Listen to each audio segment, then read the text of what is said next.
As I'm sure you're aware, last Wednesday, Meta launched Threads, a Twitter-like social media platform focused on short-form content and conversation posts. This week on the Monday Marketing Moment, I'm sharing my thoughts on the platform, tips and tricks that I've learned through using it, and maybe one or two little snippets that you can take away for building out your presence. So let's dive in.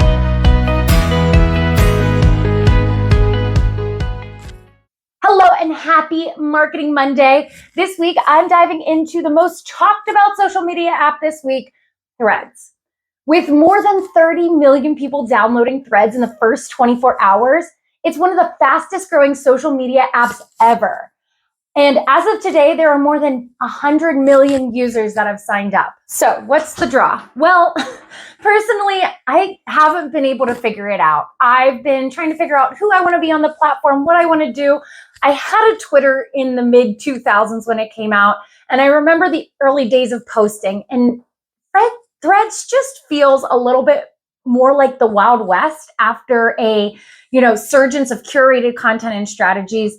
And I personally feel when I'm posting on Threads that I'm just shouting into a void and whatever comes into my head. And I feel like that's what some others are doing too, but I'm still trying to figure out, what do I do? How do I build a brand on that platform? So if you also feel this way and you feel like the new platform is overwhelming, you're not alone. Most people that I've talked to have said that they feel like it's overstimulating. They don't know what direction to take their personal or their company pages. And so one of the ways I've been kind of cutting out this unnecessary noise and making it a little bit easier to digest is I'm removing unnecessary accounts from my homepage.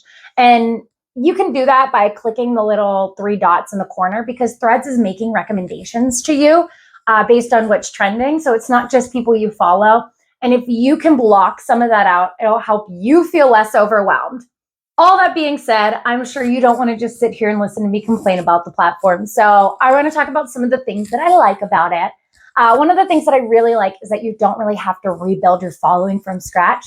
Your Instagram followers seamlessly flow into Threads. So you can have those conversations with people you already know or you're already following. I've already found a ton of my mortgage friends on the platform and have been following along with their conversations, chiming in where appropriate. But another thing I really like about Threads is it was really built for those conversations and conversations alone. At the end of the day, it's not like other social media platforms. It's not curated content. It is those thoughts. And so it's truly about being social. So if you're a brand on there, it's so important to be replying. And if you're a professional even, it's so important to be engaging with others on the platform, because that's really what it was built for. Now, talking about those brands, some of the brands that I've seen that are really killing it on the platform are Anthropologie, The Knot, Wendy's. I mean, that's no surprise. If you follow them on Twitter, they're hilarious. And the one that really caught me off guard was Royal Caribbean. They are really humanizing their brands and showing the social media platforms and the people behind those platforms. So Royal Caribbean's thread manager posted, "What are they going to do when this internship ends?" And as someone who ran social media as an intern and knows whenever a new platform comes in that everybody's like, "Oh, let's have the interns look at it and see what will catch on," I just thought this was hysterical. I also kind of think it buys into that stereotype that those interns are running all of the social media, which as a marketer, you kind of laugh at, because there is someone who is doing the strategy, who is a seasoned professional. But I thought that these brands were really bringing in their products. They were really focusing on their audiences. Anthropologie really pulled in a lot of humor. They brought in photos of people who are wearing their clothing, and they really made it about the community. So if you haven't watched them or followed them, I totally recommend it. The other thing with Wendy's that they did, and I think this truly shows an omni-channel approach, is they went and were having basically a conversation with their Twitter profile. So if you have that Twitter profile, you can extend that platform, that kind of strategy onto Threads, which is really cool. Last thing you're probably wondering, and I am too, is where is this all heading? Well, the platform is still young, and if you aren't on it yet, you have time, so don't freak out. if you don't know what you're doing, you have time to figure that out too. If you want to get started, I would suggest setting up your page and thinking about how you can humanize your brand. Or if you're an individual, think about how you can present your authentic self. If you're looking to start your own presence, talk about what you're passionate about. I mean, at the end of the day, would I ever post my emotional support water bottle on any other platform? Probably. But we curate this image of ourselves. And so I think this really gives everybody an opportunity to be who they are and share what their thoughts are. Because I'm not just a marketer. I am not just a dog mom. I'm not just a wife. I love Trader Joe's. I know, stereotypical, but I love my emotional support water bottle. I love going on a good hike. So everything that you see curated on other platforms might not shine through. And this gives us as individuals a place to really allow people to get to know us and have conversations. But as a brand, this is also a great place to start building your values, because you can show that human side, you can show the humor, you can show the passion, and really dive into it as a way to, shape your brand.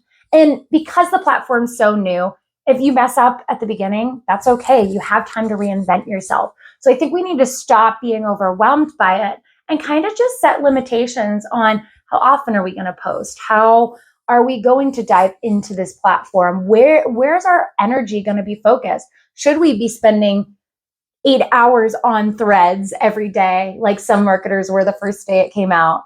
Or should we be just putting up 1 or 2 thoughts and then spending the rest of our time engaging with others? Something to think about. The other area I really think that this opens up is community. By focusing on building a strong community, you can identify key influencers, experts, enthusiasts, and actively engage with them. As I'm talking about that conversation, it's so important to be engaging both ways. Another really cool way to engage on Threads is storytelling. Now, just like Twitter, you can post something and then attach a thread under it and then attach another thread and really use it to tell a story about yourself, about your brand, about your customers, about that weird thing that you did last weekend because you thought that it'd be a great idea. It's really an engaging tool and a way to connect with others. And I think that's what it comes down to at the end of it. If you're not sure what you should be doing, maybe spend some time engaging with others, replying, building a community. Now, let's talk technical. Threads allows for 500 character posts, which you can attach a video or a photo to, or a meme or a GIF, while Twitter, on the other hand, only allows you to have 280. So that's 220 more characters than you've been able to use, which is fun. There are a lot of limitations, though, with this platform. So you can't use emojis, you can't use hashtags. There are no filters for trending topics or a search bar to find content or topics. So I can't follow The Bachelor while I'm watching it because I can't see the hashtags or follow the posts. However, you can search for users. In addition to these limitations, feeds are not chronological, so you aren't seeing the most recent posts. So that's something to keep in mind as a marketer. Make sure it's not something that's time sensitive. Putting aside all these limitations, there are a lot of positives about the platform. For number one, for anyone who is annoyed by ads on social media, Meta says that the platform won't have paid ads for a year. So it's truly anyone's game for who becomes a threadfluencer. Also, if you are not sure how to get started, your profile information can actually be auto-populated from Instagram. So it makes it super easy for someone who's maybe not as experienced in social media to start their growing their platform. So with that, this has been another Monday marketing moment. Cheers to our first week on Threads. If you have any insights or suggestions on how to use Threads, I'd love them. I'm sure everybody in the comments would love them. And I'm sure we are all learning this together. So I can't wait to hear your feedback. But I hope you have a great week. And as always, a marvelous Marketing Monday.